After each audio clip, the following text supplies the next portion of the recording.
మీ బంగారం తాకట్టులో ఉందా? విడిపించుకోలేక ఇబ్బందులు పడుతున్నారా? అయితే మీ బంగారాన్ని వెంటనే విడిపించి కొంటాం. గణేష్ గోల్డ్. నమస్తే సార్. నమస్తే. ఎలా ఉన్నారండి? ఓకే సార్, ఇప్పుడు శ్రావణ మాసం వచ్చేసింది. చాలా మంది గోల్డ్ కొనాలి అనుకుంటున్నారు. కూతురు పెళ్లి, కొడుకు పెళ్లి అని చాలా మంది ఉంటారు. సో కొంచెమైనా బంగారం తీసుకుందాం అనే ఒక కేటగిరీలో కూడా కొంతమంది ఉంటారు కొనుక్కోవాలని. సో అలాంటి వాళ్ళు గోల్డ్ ఆర్నమెంట్ పెట్టరా, గోల్డ్ కాయిన్ పెట్టరా, గోల్డ్ ఏమంటారు గోల్డ్ బాస్ అని చెప్పి బిస్కెట్ అంటుంటారు.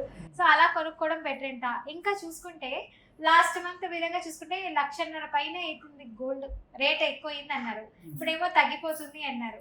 సో ఏంటి దీని గురించి కాస్త వివరించేసేయండి. జనరల్ గా ఇప్పుడు అన్నిటికంటే వోలటైల్ ఏదైనా ఉంది అని అంటే గోల్డే ఉందండి ప్రెసెంట్. అంటే ఒక్కో రోజు పెరుగుతుంది, కొన్ని వారాలు తగ్గుతుంది, కొన్ని వారాలు మళ్ళీ పెరుగుతుంది. అయితే మనం ఎప్పటి నుంచైనా చెప్పేది ఒకటే, గోల్డ్ అనేది యాజ్ ఏ ఆర్నమెంట్ కొనమని చెప్తాం. గోల్డ్ అనేది ఆర్నమెంట్ కొన్నప్పుడు ఒకటి మనం వాడుకుంటామండి. ఒక కార్ మనం తీసుకున్నాం, ఒక కార్ తీసుకున్న తర్వాత ఒక 5 సంవత్సరాలకు దాని రేటు తగ్గిపోయింది. రేట్ తగ్గిపోయినప్పుడు డెఫినెట్ గా తగ్గుతుంది, ఎందుకంటే ఏజ్తో కూడా తగ్గాలి కదా. అక్కడ అది మనం వాడుకుంటాం కదా. అయితే మీరు తక్కువ రేట్ కమ్మినప్పుడు అది కండిషన్ బాగాలేక నార్మల్ దగ్గర రావాల్సిన రేట్ కూడా రాలేదు. రావాల్సిన రేటు అంటే మామూలుగా నేను 10 లక్షలు పెట్టుకున్నాను, 5 సంవత్సరాల తర్వాత దానికి 4 లక్షలు రావాల్సింది, 5 లక్షలు రావాల్సింది ఉంది. కానీ బికాస్ ఆఫ్ డ్యామేజ్ లేకపోతే ఆ టెంపరీ కండిషన్ వల్ల నేను 2 లక్షలకి అమ్మాను. అయినా ఏంటండి లెక్క, షోరూమ్ లో ఉంటే ఒక రేట్ లో ఉంటుంది, బయటకు వస్తే ఇంకా దాని రేట్ పడిపోతుంది. వాడేస్తారు కదా. ఇలా కొని బయటకు తీసుకొచ్చి ఒక రోజు అయినా కూడా మనం వాడిన లెక్కకే అంటారు. అంతే అండి, ఏదైనా సరే యూజింగ్ ఐటమ్స్ ఏదైతే ఉంటాయో దాన్ని మనం కన్సెప్షన్ చేసినట్టు ఒకసారి బయటకు వచ్చిందా దాని వాల్యూ తగ్గిపోతుంది. అలా తగ్గని వాల్యూ ఏదైనా ఉందంటే గోల్డ్ మనీ తగ్గదు, అంతే. మనీ తగ్గదు, గోల్డ్ వాల్యూ అనేది తగ్గదు. సో ఇప్పుడు మనం నేను చెప్పిన ఎగ్జాంపుల్ లో మీరు 4 లక్షలు అమ్మాల్సిన కార్ని 2 లక్షలకు అమ్మినప్పుడు అందరు ఏమంటారు, అనవసరంగా కారు కొన్నావు, డబ్బులు అన్ని వేస్ట్ అయిపోయినాయి, చూసినా 2 lakhs అమ్ముతున్నావు అంటాడు. కానీ అక్కడ మనం చెప్పుకునే సమర్థించుకునే విషయం ఏంటంటే, నేను మంచి కారు కొన్నాను, నేను 5 సంవత్సరాలు దాన్ని అద్భుతంగా ఎంజాయ్ చేశాను కదా. దీన్ని ఏమంటారంటే కన్సెప్షన్ వల్ల మనకు వచ్చిన ఆనందం అంటారు. ఇక్కడ మీరు ఆర్నమెంట్ ఉన్నప్పుడు ఏమవుతుంది, మీరు దాన్ని వాడతారు కదా, మీరు దాన్ని వేసుకొని ఫంక్షన్ లోకి వెళ్తారు, నలుగురు చూపిస్తారు, అక్క చెల్లెలతో చూపిస్తూ సంతోషపడతారు. ఇది ఒక ఆనందం, ఇది ఒక కాస్టే కదా. మీరు అదే బార్ తీసుకుంటే అది ఎక్కడో బ్యాంక్ లో పెట్టాలి, ఇంట్లో పెట్టాలి, ఇక దాన్ని మీరు ఓన్లీ క్యాల్కులేషన్ పరంగానే చూడాలి.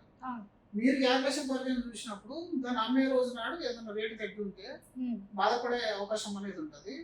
ఇంకొక విషయం ఏంటంటే, మీకు లోన్ రావాలంటే ఆర్నమెంట్ పైన వస్తుంది. మీకు ఏదైనా ఎమర్జెన్సీకి బార్ పైన లోన్ రాదు.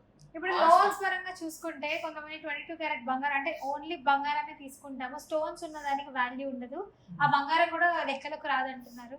స్టోన్స్ ఉన్నది ఎందుకు తీసుకోరండి? తీసుకుంటారు, స్టోన్స్ ఉన్నా కూడా తీసుకుంటారు, కానీ మీకు బార్ రూపంలో ఉన్నదాన్ని తీసుకోరు. బార్ రూపంలో ఉన్నదాన్ని ఎప్పుడు కూడా గోల్డ్ లోన్ అనేది ఇవ్వరు, ఓన్లీ ఆర్నమెంట్ అయితేనే ఇస్తారు. సో ఆర్నమెంట్ లాగా తీసుకున్నప్పుడు 2 ప్రయోజనాలు ఉన్నాయి. ఒకటి, మీ అవసరాలకు వాడుకున్నారు, మీరు వియర్ చేశారు దాన్ని, దాని తర్వాత మీకు అవసరం ఉన్నప్పుడు లోన్ వచ్చింది కదా. ఇంకా రేట్ తగ్గిన పెరిగిన ఒకవేళ మీకు 8%, 7% రిటర్న్ ఇచ్చింది, మీరు వాడుకున్నందుకు కూడా ఒకటి 3%, 4% డిప్రిషియేషన్ పెట్టుకుంటే 12% మనకు వర్కౌట్ అయినట్టే కదా. ఆ ప్రకారంగా చూసుకుంటే బై అన్ ఆర్నమెంట్ తీసుకోండి. ఆర్నమెంట్ లాగా తీసుకుంటే మీ ఫ్యామిలీకి యూజ్ అవుతుంది, మీరు ఎంజాయ్ చేస్తారు. ఓకే, ఎందుకంటే ఇప్పుడు చాలా మంది బంగారం రేటు అంతకు ముందు పెరిగిపోయినప్పుడు ఎలా కొనాలన్న బెంగ ఉండేది. సో ఇప్పుడేమో తగ్గిపోతుందో, సో రేపు అమ్ముకోవాలనుకున్నప్పుడు కూడా సేమ్ ఇలాగే తగ్గుంటే మనకు గిట్టుబాటు ధర కూడా రాదు కదా అని ఒక డైలమాలో ఉన్నారు అందరూ. మీరు ఒక ల్యాండ్ తీసుకున్నారు హైదరాబాద్ లో, ఎక్కడైనా ఒక ల్యాండ్ తీసుకున్నారు, మీరు తీసుకున్న తర్వాత మీకు లక్ బాగుండి ఆ ప్లేస్ డెవలప్ అయిపోయింది బాగా, అప్పుడు మీరు అమ్మేశారు, లాభం వచ్చింది. మీరు ఇంకో దగ్గర ల్యాండ్ తీసుకున్నారు, అక్కడ అది డెవలప్ కాలేదు, అప్పుడు మీరు బాధపడతారు. ఒకవేళ మీరు కొన్న స్టాక్ పడిపోయింది, అప్పుడు బాధపడతారండి. డెఫినెట్లీ బంగారం కూడా అలాంటిదే కదా. ఇప్పుడు పెరిగిందని కోరడం, తగ్గిందని అమ్మడం అనే కాన్సెప్ట్ మీరు మర్చిపోవాలి. మీ అవసరాలే కొను ల్యాండ్ కూడా. ఇప్పుడు కొంతమందికి ఎమర్జెన్సీస్ వస్తాయి, హాస్పిటల్లో డెలివరీ గాను లేదంటే బంగారం తాకట్టు పెట్టి తీసుకొచ్చుకుందాం అని అనుకుంటారు. అలాంటప్పుడు కొంతమంది అమ్మేయడానికి ట్రై చేస్తారు. అలాంటప్పుడు వాళ్ళు పెట్టిన అమౌంట్ కూడా రాదు కదా. అసలు మీరు పెట్టిన అమౌంట్ రాకపోవడం కాదు, అక్కడ ఎమర్జెన్సీకి అయితే యూజ్ అయింది కదా. ఇప్పుడు 1,00,000 రూపాయలు అది కొట్టాలండి, ఎక్కడైనా. 2 లక్షలు కావాలని ఇస్తారు కొంతమంది బంగారం. ఆయన 1,00,000 లేదంటే 20,000 ఇస్తారంటే ఇంటెన్షన్, ఏ ఇంటెన్షన్ తో మీరు కొంటున్నారు? అది పెరుగుతుంది అనుకుంటున్నారా? పెరుగుతుంది పెరిగినప్పుడు అమ్ముకుంటే ఇంకో ఎవరికైనా యూజ్ అవుతుంది కదా. పెరిగినప్పుడు అమ్మాలంటే మీ ఎమర్జెన్సీ మీరు వేరే దగ్గర నుంచి ప్లాన్ చేసుకోవాలి. ఎలా ప్లాన్ చేసుకోవాలి? ఎలా ప్లాన్ చేసుకోవాలి? ఎమర్జెన్సీ ఫండ్ ఉండాలి మీ దగ్గర, లేదా హెల్త్ ఇన్సూరెన్స్ ఉండాలి మీ దగ్గర. అవన్నీ లేకుండా గోల్డ్ నుంచే తీసుకుంటా అని చెప్పేసి ఎందుకు మీకు ఆ ప్లాన్ అని పెట్టుకున్నారు? అసలు you came for wrong intention. Intention ఏం కూడా రాంగ్ ఉంది కదా అక్కడ.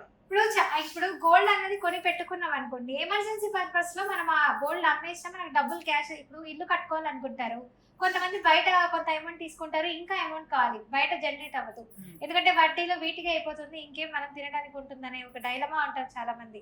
అలాంటప్పుడు ఉన్న గోల్డ్ నే మనం అమ్మేస్తే కొంచెం అమౌంట్ వస్తుంది, దాంతో ఇల్లు కొంచెం పూర్తి అవుతుంది అనే ఒక సిచ్యువేషన్ ఉంటుంది కదా. మరి అప్పుడు మనీ ఎక్స్ట్రా వస్తే ఇంటికి ఇంకా దేనికైనా యూజ్ అవుతుంది అనే ఒకటి ఉంటది కదా కాన్సెప్ట్. మీరు చెప్పిన కాన్సెప్ట్ ఓన్లీ బంగారానికే కాదు. ఇప్పుడు ఏదైనా ఒక రైతును కూడా తీసుకోండి, మనం టమాటా ఒక్కొక్కసారి 100 రూపీస్ కొంటాం. బంగారం టమాటాలు ఎందుకు వస్తాయండి? ఏంటండి, ఒక్కొక్కసారి 10 రూపాయలకు కొంటాం. ఆయన కూడా 100 రూపాయలకి ఇలా అమ్మాలనే ఉద్దేశంతో పంట ఇస్తాడు. కానీ ద మార్కెట్ సిచ్యువేషన్, పంట చేతికి అందే నాటికి ఆయన ఎక్స్పెక్ట్ చేయడు కదా 10 రూపాయలతో వస్తుంది వస్తే ఆయన అసలు ఆ పంటనే తీయడు, ఆ పంట వేయడు కూడా. అంటే దాన్ని ఎవరు ప్రెడిక్ట్ చేయలేరు. అది వాతావరణం సిచ్యువేషన్ అలా మారిపోతూ ఉంటుంది. ఈ బంగారం కూడా ఇంతే అంటారా? బంగారం అంతే, బంగారం కూడా అంతే. బంగారమే కాదు, లైఫ్ లో ప్రతి ఒక్కటి అంతే. మనం దాన్ని అందుకే అన్ని ఇన్వెస్ట్మెంట్స్ ఒక దగ్గర పెట్టకుండా, కొంతమంది 1,00,000 రూపాయలు కొన్నది 2 లక్షలకైనా అమ్మేస్తే మనకి ఎక్స్ట్రా 1 లాక్ వస్తుందనే ఉద్దేశం ఉంటుంది, 20,000 అయినా ఎక్స్ట్రా వస్తుందని అలా ఉంటారు కదా కొంతమంది. సరే ఉండనివ్వండి, వాళ్ళు ఏదైతే ఎక్స్పెక్ట్ చేశారో ఆ ఎక్స్పెక్టెడ్ అనేది రాలేదు ఇక్కడ. వాళ్ళు ఏదైతే ఎక్స్పెక్ట్ చేశారో ఆ ఎక్స్పెక్టెడ్ అనేది రాలేదు. అంటే మీరు ఎప్పుడు ఎక్స్పెక్ట్ చేసినప్పుడు మనం ఏదైనా ఇన్వెస్ట్మెంట్ చేసే ముందట ఒక 10-15 సంవత్సరాల కిందట దీని రిటర్న్ ఎలా ఉంది అని ఆలోచించాలి. ఒక 15 ఏళ్ళ యావరేజ్ ఎంత ఉంది అనేది ఆలోచించాలి. అంటే నేను ఇక్కడ 1,00,000 రూపాయలు పెడితే అది ఇంకో 1,00,000 అవ్వడానికి 5 ఏళ్ళు పడుతుందా, 10 ఏళ్ళు పడుతుందా, 12 ఏళ్ళు పడుతుందా? అంటే డిఫరెంట్ ఇన్వెస్ట్మెంట్ ఆప్షన్స్ మన దగ్గర ఉన్నాయి, డిఫరెంట్ రిటర్న్ అనేది ఇస్తున్నాయి. బంగారం ఒక రిటర్న్ 8%. మీరు బంగారం ఒక రిటర్న్ 8% అని అంటే మీకు దానికి 6 సంవత్సరాలు 7 సంవత్సరాలు టైం ఇస్తే గానీ 7 సంవత్సరాలు అది ఎక్కువ టైం ఇవ్వాల్సి వస్తుంది. 72/8% రిటర్న్ అయింది. సో అట్లా ఆ 8% తో ఎన్ని సంవత్సరాలు డబుల్ అవుతుందో చూసుకొని ఆ ఎక్స్పెక్టేషన్ తో రావాలి ఇన్వెస్ట్మెంట్ పర్పస్ లో వచ్చేవాళ్ళు. అంతేగాని కొన్న తర్వాత సంవత్సరానికి డబుల్ అవుతుందని ఇంటెన్షన్ తో వస్తే తగ్గినప్పుడు బాధపడదు. 1,00,000 కావచ్చు, 80,000 కూడా కావచ్చు. ఈ రెండు సిచ్యువేషన్ తెలుసుకొని ఇన్వెస్ట్మెంట్ చేయి. అంటే ఇప్పుడు మొన్నటి వరకు 1,50,000 అయింది, కొంతమందికి మంచి లాభాలు వచ్చాయి, ఇప్పుడేమో తగ్గిపోయింది, ఇప్పుడు లాభాలు రావు కూడా మనం వేస్ట్ అవుతుందనే ఒక అయిపోతుంది మరి. ఎందుకంటే మీకు తెలియకుండా ఇన్వెస్ట్మెంట్ చేశాం కదా మనం. అవును, మనకు బంగారం యొక్క యావరేజ్ రిటర్న్ ఏంటి అని తెలిసినప్పుడు బంగారం కొనండి. ఇప్పుడు మళ్ళీ ఎప్పుడు పెరగచ్చు అంటారు? అలా ఎవరు చెప్పలేదు. తగ్గొచ్చారంటారా? ఇప్పుడైతే ఆల్రెడీ మై ఉంది కాబట్టి తగ్గుతుందని అందరి యొక్క ఎక్స్పెక్టేషన్స్ అనేది ఉన్నాయి. యావరేజ్ తగ్గుద్ది. మరి మనం న్యూస్ లో చూసేంత 50,000 40,000 ఏం పడిపోదు.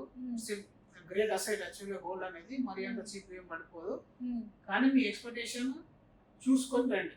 అంటే దానిలో వచ్చే రిటర్న్ లాస్ట్ మనకు 15 years 20 years ఒక యావరేజ్ రిటర్న్ బంగారం తింటుంది.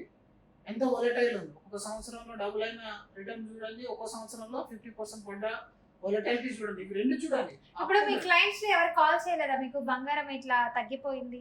ఎందుకు లేదండి, నాకు ఇప్పుడు నేను ఉంచాలా అమ్మాలా అనేటువంటి వాళ్ళు కూడా ఉంటారు కదా, రెగ్యులర్ గా చేస్తూనే ఉంటారు. మరి వాళ్ళకి మీరు ఏ సజెషన్ ఇచ్చారు? అయితే ఇప్పుడు చూడండి, 1,00,000 రూపాయలు కాగానే మనం చెప్పకుండానే ఉన్నాడు ఆయన. దాదాపు 350 గ్రాములు తీసుకున్నాడు. తీసుకున్న నెక్స్ట్ డే నుంచో 3rd డే నుంచో నాకు ఫోన్ చేయడం స్టార్ట్ చేశాడు. ఎందుకంటే సార్ నేను ఇక్కడ చూశాను సార్ 50,000 అవుతుంది అని చెప్పేసి అంటున్నారు, అమ్మమంటారు ఉంచమంటారు. సార్ నేను దేనికోసం కొన్నారని చెప్పి, సార్ నాకు ఇంతవరకు బంగారం ఇంట్లో లేదు, ఎప్పటి నుంచో నాకు అలా, నేను ఒకటేసారి డబ్బు వచ్చి నేను కొనేసిన. డబ్బు మీకు ఆనందం కదా, మీకు ఆ బంగారం ఆనందం ఇస్తుందంటే ఇస్తుంది. ఇప్పట్లో అమ్మే ఉద్దేశం ఉందా? లేదు. లాంగ్ టర్మ్ కోసమేనా? ఎస్, లాంగ్ టర్మ్ కోసం. ఇంకా మీరు ఎందుకు వరి కావాలి? 10 ఏళ్ల తర్వాత 20 ఏళ్ల తర్వాత నువ్వు బంగారం అమ్మాలనుకుంటున్నావు, లేదా నీ పిల్లలకు ఏదైనా చేపించాలి, ఆరోగ్యం చేపించాలనుకుంటున్నావు కావచ్చు. మీరు మరి టెంపరీ సిచ్యువేషన్ ఎందుకు చూస్తున్నావు? అది 1,00,000 కానీ ఇప్పుడు 30 ఏళ్ళు ఉన్నప్పుడు నువ్వు కొనగలిగినా కొనలేవు కదా, అప్పుడు నీకు డబ్బు లేదు కదా. నువ్వు నీకు డబ్బు ఉంది, నీకు అది డ్రీమ్, కొనేసినావు, మార్కెట్ ఎందుకు పెట్టించుకుంటున్నావు? గవర్నమెంట్ చేయించుకున్నావు. లెట్ ఫ్యామిలీ ఎంజాయ్ చేయనివ్వండి, పెరగని తగ్గని. ఇప్పట్లో అమ్మితే ప్రాబ్లం, ఎలాగో రేపటి వాళ్ళకి ప్రాబ్లం, ఎలాగో నెక్స్ట్ ఇయర్ అమ్మే వాళ్ళకి ప్రాబ్లం. ఆహా. కానీ లాంగ్ టర్మ్ ఉంచుకున్న వాళ్ళకి ఏం ప్రాబ్లం ఉండదు. మ్మ్. సింపుల్. అది ప్రతి దాంట్లో ఓన్లీ బంగారమే కాదు, మ్మ్. మీరు పెట్టే మ్యూచువల్ ఫండ్స్ లో కానీ, మ్మ్. మీరు చేసే ఫిక్స్డ్ డిపాజిట్ లో కానీ, మీరు కొనే ప్రాపర్టీస్ లో కానీ Hmm. లాంగ్ టర్మ్ యావరేజ్ అనేది చాలా చాలా important as a investor. Okay. అది మీరు అర్థం చేసుకోవాలి, సరిపోతుంది. ఓకే. సో ఇలా మనం బంగారాన్ని అయితే సో కొని ఉన్నా కూడా ప్రాబ్లం లేదు, లాంగ్ టర్మ్ కి కాబట్టి మనం యూజ్ చేసేది పర్లేదు అంటారు. ఏం పర్లేదండి. ఆహా, ఓకే, థ్యాంక్ యూ అండి. సో మా అందరూ అయితే గోల్డ్ తగ్గిపోయింది ఎలా అన్న భయభ్రాంతుల్లో గురవుతుంది చాలా మంది. సో ఇప్పుడు ఎవరైతే పెళ్ళిళ్ళు జరుపుకుంటారో వాళ్ళకైతే హ్యాపీ. సో ఇంకా అమ్మాలి అనుకునేటువంటి వాళ్ళు కొంచెం ఆలోచించాలి. సో ఇప్పుడు కాకుండా కొంచెం లాంగ్ టర్మ్ తర్వాత అమ్ముకుంటే బెటర్ అంటారు. థ్యాంక్ యూ సో మచ్ అండి, మంచి Thank you. ఇన్ఫర్మేషన్ ఇచ్చారు. Thank you.